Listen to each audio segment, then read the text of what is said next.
Welcome to the world of machine learning, a technology that's reshaping everything from healthcare to finance.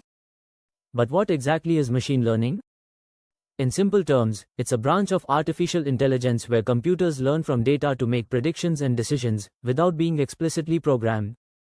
There are three main types: supervised learning, which uses labeled data for tasks like email spam detection; unsupervised learning, which identifies hidden patterns like customer segmentation; and reinforcement learning, where machines learn through trial and error, powering innovations like self-driving cars. Now, let's explore the top 3 machine learning algorithms.